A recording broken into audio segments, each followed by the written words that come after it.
fora da Camboja.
All of his co-workers were gone. What could it mean? Stanley decided to go to the meeting room. Perhaps he had simply missed a memo.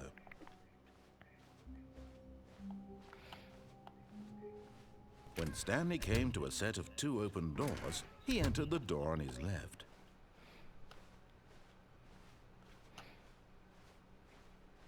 Yet there was not a single person here either. Feeling a wave of disbelief, Stanley decided to go up to his boss's office, hoping he might find an answer there. Coming to a staircase, Stanley walked upstairs to his boss's office.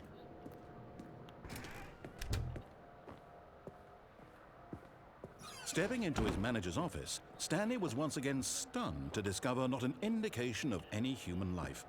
Shocked, unraveled, Stanley wondered in disbelief who orchestrated this, what dark secret was being held from him. What he could not have known was that the keypad behind the boss's desk guarded the terrible truth that his boss had been keeping from him. And so the boss had assigned it an extra secret PIN number, 2845.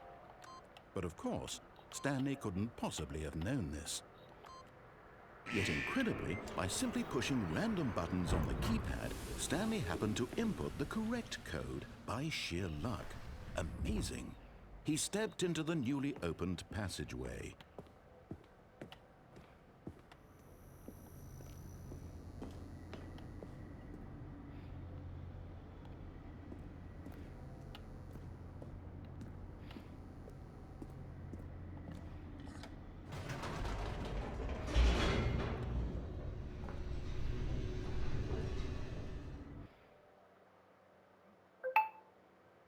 Descending deeper into the building, Stanley realized he felt a bit peculiar.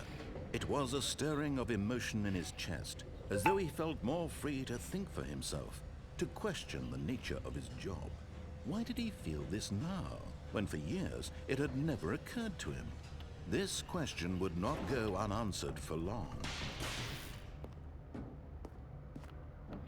Stanley walked straight ahead through the large door that read Mind Control Facility.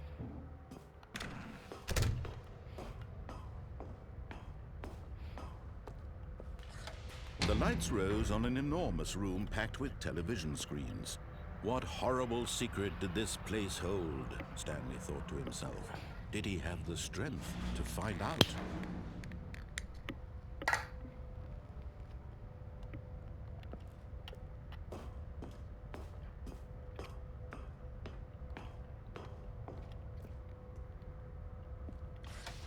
Now the monitors jumped to life, their true nature revealed. Each bore the number of an employee in the building, Stanley's co-workers. The lives of so many individuals reduced to images on a screen, and Stanley, one of them, eternally monitored in this place where freedom meant nothing. Non posso.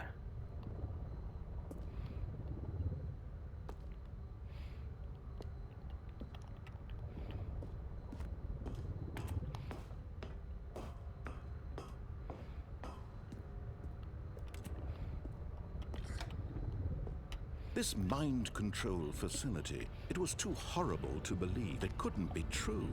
Had Stanley really been under someone's control all this time? Was this the only reason he was happy with his boring job? That his emotions had been manipulated to accept it blindly? No.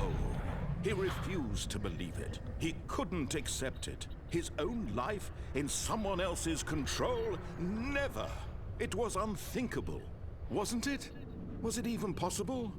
Had he truly spent his entire life utterly blind to the world?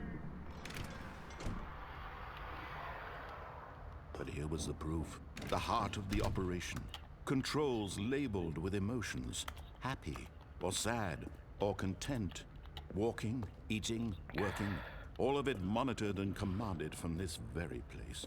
And as the cold reality of his past began to sink in, Stanley decided that this machinery would never again exert its terrible power over another human life. For he would dismantle the controls once and for all.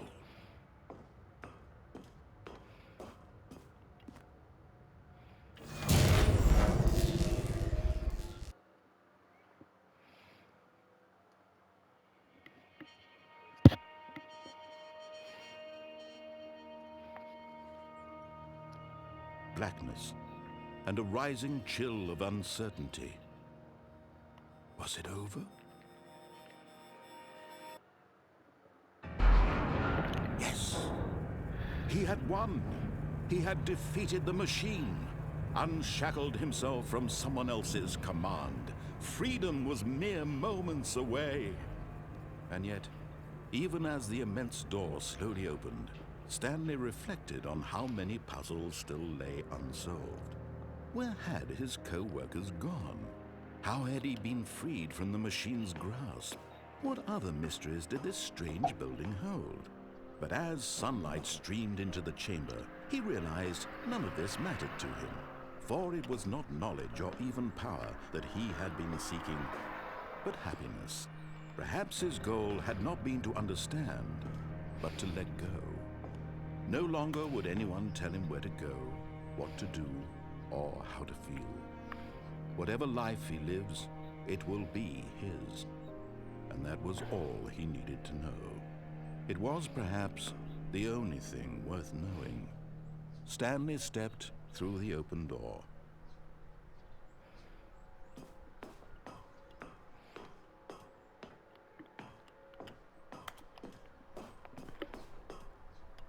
Stanley felt the cool breeze upon his skin, the feeling of liberation, the immense possibility of the new path before him.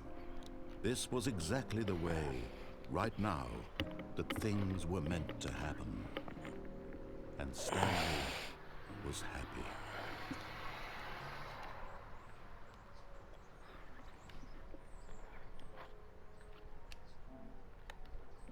Ho finito il gioco, incredibile.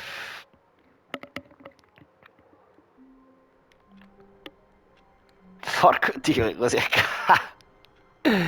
Fuori di testa.